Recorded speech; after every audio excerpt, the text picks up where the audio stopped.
Magandang umaga Pilipinas, narito na po ang magiging lagay ng panahon ngayong araw ng Monday, August 3, 2026. Kasi po sa ating synoptic situation, si Tropical Depression Luis ay huling namataan kaninang alas 4 sa layo ng 130 kilometers silangan ng Baler, Aurora. Ito'y may lakas na hangin umaabot malapit sa gitna ng 55 kilometers per hour at meron pang bugso ng 70 kilometers per hour.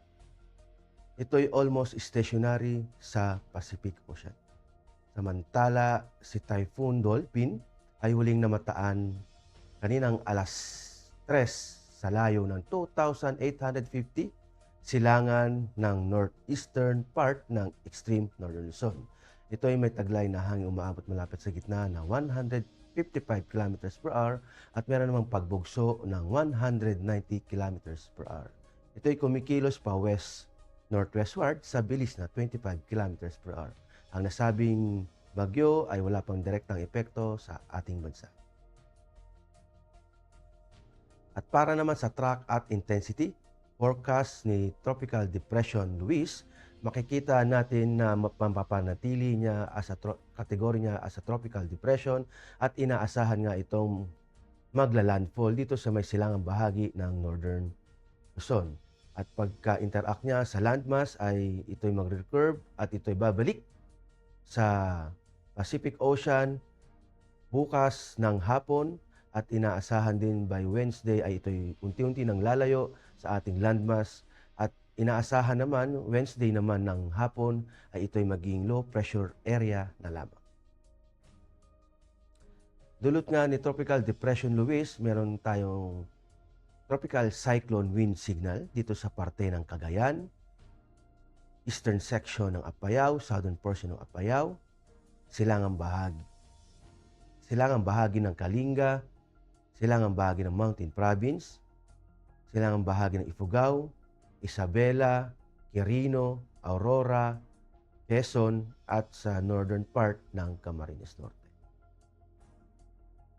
At para nga sa magiging general area forecast, dulot ni Tropical Depression Luis sa Cagayan at Isabela, sa Apayao, Kalinga, Mountain Province, Ifugao, Aurora, Polillo Island at Camarines Norte ay makakaranas ng maulan na panahon at may pagbugso ng hangin. Sa Metro Manila, Ilocos Norte, Central Luzon, sa nalabing bahagi ng Calabarzon, Mindoro at Marinduque ay makakaranas ng maulap na kalangitan na may kalat-kalat na pag-ulan, pagkidlat at pagkulog. Dulot pa rin yan ni Tropical Depression Luis. Samantala, sa Antique, Iloilo, Negros ay makakaranas ng maulap na kalangitan na may kalat-kalat na pag-ulan, pagkulog at pagkidlat. Dulot naman yan ng southwest monsoon. Sa Palawan at sa labing bahagi ng Visayas at sa buong Mindanao ay makakaranas ng bahagyang maulap hanggang sa maulap na papawirin na may pulo-pulong pag-ulan, pagkidlat at pagkulog. Dulot naman niya ng mga localized thunderstorms.